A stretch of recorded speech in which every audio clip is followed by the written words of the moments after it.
Moscow में साधना team के channel head Brijmohan Singh Raghuvanshi प्रधानमंत्री नरेंद्र मोदी के रूस दौरे के बारे में भारतीय लोगों के उत्साह के बारे में बताया और लोगों से बातचीत की। इस दौरान उन्होंने क्या कुछ कहा, आइए आपको सुनाते हैं। आप देख सकते हैं, मैं इस समय हॉल में मौजूद हूं। मैं खास तौर से हमें परमिशन मिली है जिसमें हम अपने खास तौर से आदरणीय प्रधानमंत्री जी के लिए अब ये मंच सजाया गया है। इस मंच को आप देख सकते हैं, ये भारत नहीं है, ये रशिया है और आप लोगों का हुजूम और उत्साह देखिए। ये हमारे प्रधानमंत्री के लिए खासतौर से आप देख सकते हैं, ये पूरी रौनक आप देखिए। यहां से ये भीड़ है रशिया में, ये हिंदुस्तान में राजनीतिक दलों की तरफ बुलाई गई भीड़ नहीं है, ये वो जनता है जो प्रधानमंत्री के लिए स्वयं यहां उपस्थित हुई है। हम इसे कह सकते हैं कि हमारी भारतीयता भारत में कम और भारत के बाहर दिखती है ज्यादा। आप देखिए, ये तमाम लोग हैं जो कि मजदूर नहीं है, ये तमाम दफ्तरों में बिजनेस काम करने वाले लोग हैं जो प्रधानमंत्री जी के लिए यहां पे मौजूद है। और आप देखिए किस प्रकार से यहां पे आप ये जो लोग हैं ये यहां पे मौजूद है और पूरे डिसिप्लिन तरीके से मौजूद है। यहां पे झंडे लहरा रहे हैं लोग, यहां पे ये अपने परिवार के साथ यहां पर आ रहे हैं। और आप देखिए यहां खास तौर से आप ये देखिए यहां पे जिस प्रकार से लोगों में एक उत्साह है। मैं चाहूंगा ये देखिए कि लोग यहां पे कितनी डिसिप्लिन तरीके से यहां बैठे हुए हैं।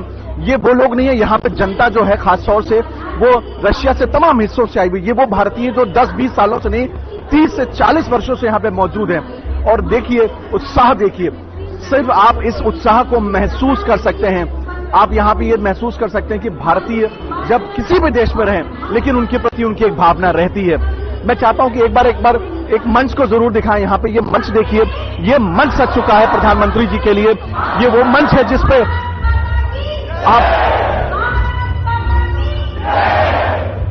आप देखिए भारत माता की जय और वंदे मातरम की यहां पे पुकार हो रही है। लोग यहां पे हैं, खास तौर से कुछ लोग हैं, हम यहां चाहेंगे एक बार उनसे अगर बातचीत हो जाए तो। देखिए आप कहां से हैं मैम? मैं इंडिया से ही हूँ। और आपको कैसा लग रहा है आज आपको आकर के यहाँ पे? मुझे बहुत अच्छा लग रहा है। Finally we are waiting for this moment and this is going to come true, so we are very happy and we are proud. तो आप देखिए लोगों में खुशी का एक कहीं ना कहीं एक अलग जज्बा है। वो जज्बा आप देख सकते हैं, ये जज्बा आपको भारत में कम दिखेगा, भारत के बाहर दिखेगा।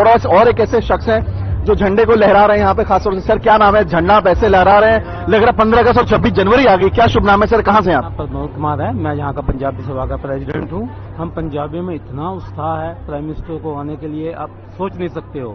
तो हम भगवान से यही प्रार्थना करते हैं कि हमारे प्राइम मिनिस्टर जुगो जुगो जिए।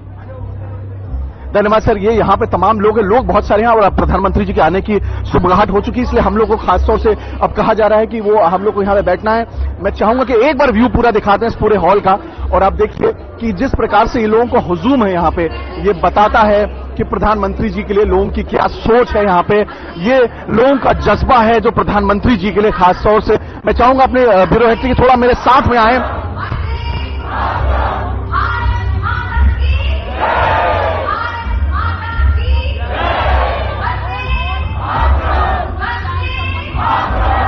ये है जज्बा, आप देख सकते हैं यहाँ खासतौर से लोगों के लिए। ये भारतीय लोग हैं यहाँ पे जो रशिया में मौजूद हैं। और आप समझिए कि किस प्रकार से ये वंदे भारत और मैं कह सकता हूँ वंदे मातरम का ये जयकारा लगा रहे हैं, भारत माता की जय लगा रहे हैं। ये अपने आप में एक अमूल्य पल है। आप देखिए प्रधानमंत्री जी के लिए जिस प्रकार से लोगों का ये जुनून है, ये जो जोश है वो दिखता है। मैं चाहूंगा कृपया एक बार अपने ब्यूरो हेड से कि वो कृपया यहाँ पे आए एक बार मेरे साथ, और खासतौर से कुछ लोग यहाँ पे भी हैं और हम उनके साथ कर सकते हैं। सर तो आप देखिए ये है लोग, हम आपसे और हम सीधे अब इसके बाद आपको प्रधानमंत्री कार्यक्रम बाद आपको चैनल हेड लगातार एक एक अपडेट हमें रूस दौरे से दे रहे हैं। और साथ ही प्रधानमंत्री नरेंद्र मोदी ने पुतिन से मुलाकात की।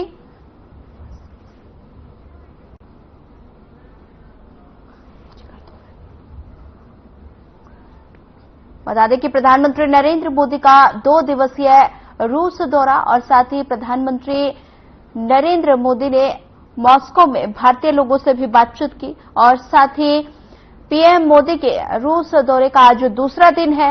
ये तस्वीरें मॉस्को से हैं जहां पर प्रधानमंत्री नरेंद्र मोदी रूस दौरे पर हैं और आज रूस दौरे का दूसरा दिन है। और ऐसे में प्रधानमंत्री नरेंद्र मोदी ने मॉस्को में भारतीय लोगों से भी बातचीत की। प्रधानमंत्री नरेंद्र मोदी का रूस दौरे का आज दूसरा दिन। ये तस्वीरें मॉस्को से हैं, जहां पर प्रधानमंत्री नरेंद्र मोदी के रूस दौरे का दूसरा दिन है और साथ ही मॉस्को में भारतीय लोगों से प्रधानमंत्री ने मुलाकात की और साथ ही उन्होंने कहा कि चुनौतियों को चुनौती देना मेरे डीएनए में है।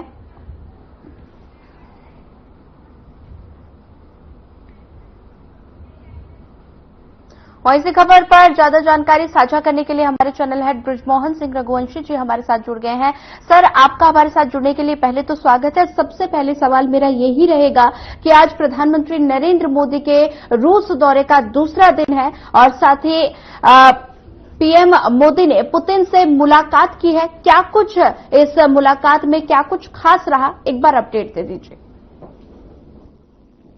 धन्यवाद सोनिया, मुझे बुलेटिन में जोड़ने के लिए।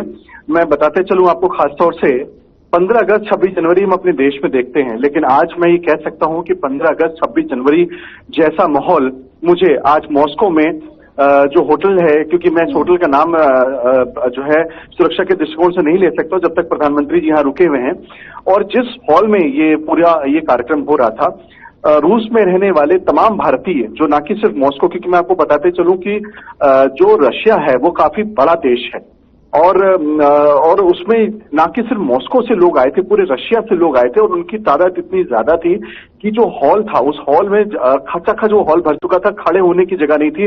तो प्रधानमंत्री जी के जो सुरक्षाकर्मी थे खासतौर से, उन्होंने उनके लिए ऐसी जगह बनाई कि वो जिससे कि सारे लोग जितने, क्योंकि प्रधानमंत्री को सुनने के लिए जो लोग के अंदर जो उत्सुकता थी, जो लोग जितना आतुर थे, वो कहीं ना कहीं उन्होंने इस बात के लिए उनको चाहा कि जितने भी लोग आए हैं, क्योंकि पूरे रशिया से आए हुए हैं, हर कोने कोने से उनको मौका मिले और उस हॉल में वो जा सके जिस हॉल में, और वो इस होटल का सबसे बड़ा हॉल है जहां पे आदरणीय प्रधानमंत्री जी संबोधित कर रहे थे। अपने आप में एक खुशी है जब आप प्रधानमंत्री जी, आप अगर उस एहसास को जो लिंक आप अगर उसमें प्रधानमंत्री जी के संबोधन को चला पाए हो, क्योंकि मैं यहाँ पे अभी मैं टेलीविजन स्क्रीन के सामने नहीं हूं, तो मैं आपको बताते चलूं कि वो जिस तरह से बात कर रहे थे, लग रहा था वो अपने परिवार से बात कर रहे थे। हर एक मिनट पर जब भी वो कुछ बात कर रहे थे देश के हित में, जब वो बता रहे थे कि कैसा लग रहा है आप लोगों को, रूस में मैं आया हूं और मैं तीसरी बार जीत के आया हूं, मैंने रशिया के साथ जो हमारे रिश्ते हैं उसको लेकर जब उन्होंने बातचीत कर रहे थे, तो लोग उनसे ऐसे इंटरेक्ट कर रहे थे जैसे लग रहा था कि वो उनके घर में उनके साथ बैठे हैं। और हमारे प्रधानमंत्री की जो सहजता है, देखिए इसकी तुलना तो मुझे नहीं लगता कि अन्य कोई देशों के, जो क्योंकि मैं अन्य देशों में लगातार कई वर्षों से जा रहा हूं, अपने विश्व के तमाम देशों को मैं घूम चुका हूं, लेकिन वहां के जो राष्ट्राध्यक्ष या जो वहां के प्रधानमंत्री हैं, वो लोगों के साथ उतने ज्यादा कहीं ना कहीं उस प्रकार से एक घुल-मिल नहीं पाते जो हमारे प्रधानमंत्री घुलते मिलते। जी ठीक है। द्विपक्षीय जो बैठक जी सर, एक और मेरा सवाल है। प्रधानमंत्री नरेंद्र मोदी ने मॉस्को में भारतीय लोगों को संबोधित किया और इस दौरान उन्होंने कहा कि चुनौतियों को चुनौती देना मेरे डीएनए में है। तो ऐसे में क्या संदेश देशवासियों के लिए जाएगा? देखिए ये बात हम कल से कह रहे हैं, अगर आपने ध्यान दिया हो, और खासतौर से क्योंकि इस कार्यक्रम को आप पूरी तरीके से एंकर कर रही हैं तो आप जानती हैं। देखिए क्या है, मैंने आपसे बोला ना कि विपक्ष बड़ा खुश हो रहा है कि 240 सीटें आ गई, सरकार जो है वो बहुत पीछे रह गई, 400 की बराबरी नहीं कर पाई, लेकिन सरकार सत्ता में है ये समझना पड़ेगा। और प्रधानमंत्री नरेंद्र मोदी ही इस देश के तीसरे प्रधानमंत्री बने हैं, तीसरा कार्यकाल उन्होंने अपना पूरा किया। तो ये अपने आप में एक सबसे बड़ी चुनौती थी, जो उस चुनौती को उन्होंने चुनौती स्वीकार कर ली। अब उनके लिए जो चुनौतियां हैं खासतौर से, क्योंकि जब वो प्रधानमंत्री बने हैं तो वो न अपने परिवार के लिए बने हैं, न वो अपने किसी खास विशेष समुदाय के लिए वो बने हैं, वो पूरे देश के लिए 1.5 अरब के वो प्रधानमंत्री।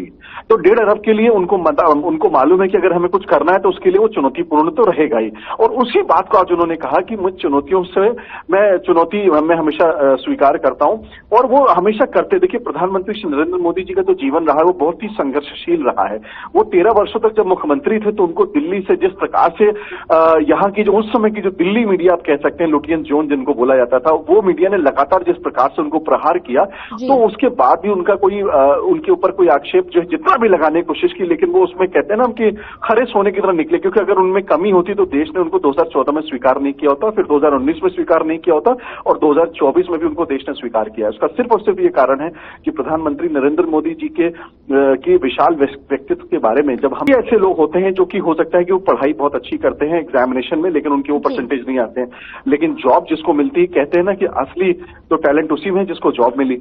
आप बहुत काबिल हैं, लेकिन आपके अंदर बहुत संख्या आप लेकर के आगे, लेकिन सरकार तो इस समय देश में प्रधानमंत्री श्री नरेंद्र मोदी जी के नेतृत्व में बनी है। और वो उन्होंने एक चीज और भी बताई, मैं आपको बताते चलूं यहाँ पे कि 4 राज्यों में भी सरकारें बनी और एनडीए की वहां पे एब्सोल्यूट मेजोरिटी की सरकार है। उन्होंने ये भी यहाँ पे लोगों को बताया, तो ये अपने आप में एक बड़ी बात थी और मुझे लगता है कि आज उन्होंने इस बात को कह करके ये लोगों को स्पष्ट संदेश दे दिया, ना कि सिर्फ रूस में आए हुए भारतीयों को, जबकि पूरे विश्व के लोगों को, कि मैं तीसरी कार्यकाल में हूं और उसको उसी तरीके से मैं पूरा करूंगा और उससे ज्यादा मेहनत कर, क्योंकि उन्होंने शुरुआती अपने भाषण की स्थिति से इस बार ज्यादा मेहनत से। जी सर, एक और सवाल है। प्रधानमंत्री नरेंद्र मोदी ने भारत और रूस के रिश्तों पर भी बातचीत की है, तो ऐसे में उन्होंने कहा कि रूस जो है वो हमारे दुख का साथी है, तो क्या ये दुनिया के लिए नई दोस्ती का ऐलान है? निश्चित रूप से सोनिया, आप इस बात को देखिए, प्रधानमंत्री जी ने जो भी बात की वो कोई यहाँ भाषण नहीं दे रहा था।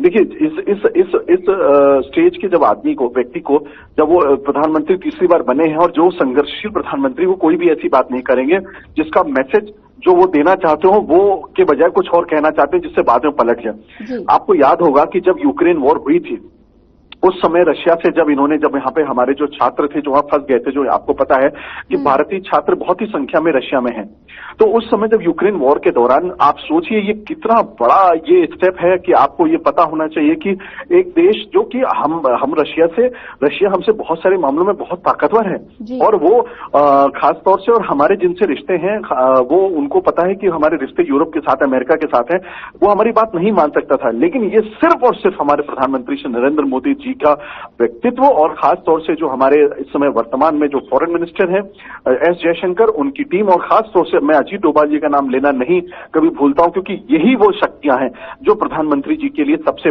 बड़े और सबसे बेहतरीन बैट्समैन हैं। हम इनको विराट कोहली कह सकते हैं, आप इनको सचिन तेंदुलकर कह सकते हैं। ये वो लोग हैं जो हमारे टीम के सबसे स्ट्रांग प्लेयर्स हैं, जो हमेशा सेंचुरी तो मारते ही हैं और जिसकी वजह से हमारी विदेश नीति इतनी बेहतरीन हो चुकी है।